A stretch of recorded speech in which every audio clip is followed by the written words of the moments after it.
Tech Comm Suite makes it a snap to publish from FrameMaker to HTML5 via RoboHelp. We're looking at source files inside of FrameMaker 11 right now. You can see that this is a book that has 3 chapters. The first thing I'm going to do is just simply make some quick changes. And I'm actually going to go ahead and just type in RoboHelp into each chapter. And I just want to do this just so the text will say something different.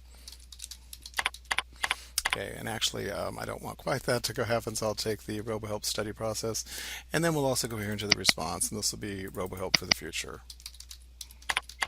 Okay, so we now have 3 chapters that have different headings than they had before, and I can go ahead and save all of those files. Now that my files are saved, this is just how simple it is to publish out to HTML5. You can actually use a simple publish command that will invoke RoboHelp, and what it's going to do is it's actually going to go into the FrameMaker directory, and inside of the fminit folder, which many veteran FrameMaker users are familiar with, they'll discover that if you have installed Tech Comm Suite and not just FrameMaker, you'll actually have an additional folder called RH Default Project. Double clicking on this and scrolling down just a little bit, you'll see that there actually is a full RoboHelp project created here for you. This is a default RoboHelp project that will basically enable you to swiftly publish out to RoboHelp without making any settings of any kind.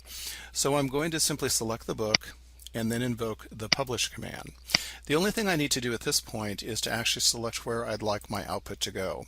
I've actually created a folder on my desktop, so I'm simply going to copy that path. I'm going to go back into FrameMaker, and I'm simply going to paste the path right here. Now you'll notice that if somebody were doing a customization, they had their own special project, their own special look, they would actually go ahead and select a RoboHelp project template from this directory right here. But instead of doing that, I'm actually going to leave it blank, which will use that default RoboHelp project we were looking at a moment ago. Once I click on the Publish button, it's just a matter of minutes before our project is complete. And we've actually selected multi-screen HTML5, so this is actually going to create multiple output for several platforms, iPad, iPhone, etc. Let's go ahead and let the thermometer go for a minute or two, and then we will take it out of the oven and see what it looks like. Once the process is complete, we get a success message, and in the background here we can actually see a console that is letting us know that it has finished the process. I'm going to go ahead and actually open the folder that contains our output. Since we chose HTML5, you'll see that we have created a variety of different types of output. One of them is the iPhone. Let's select that first. I'm going to go ahead and preview this in my Google browser by simply clicking on the index HTML, and you'll see that this will bring up my Google browser. I have this is liquid layout, but I have pre-sized this to be about the size of an iPhone, so I can essentially get kind of a sense of what this would look like. Remember that we typed in RoboHelp at the beginning of each chapter, and as we scroll down here we can actually go to various parts of the document and use standard navigation to get back to where we came from. Our original document contained an extensive index. We'll see that in here as well. So we can click and go to a particular chapter. And once again, I will just go back to the home directory. What I'd like to do next, though, is to take a look at a different type of output. So instead of an iPhone, let's actually contrast this perhaps to the Android Galaxy tablet. And so we'll go ahead and once again select that initial index file. Now the tablet would be shaped more like this. We probably would be looking at it in horizontal mode.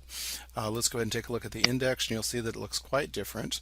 Now although we are using defaults that were set up for us by Adobe in Tech Comm Suite, you can actually modify this if you wish and have different colors for highlight, etc.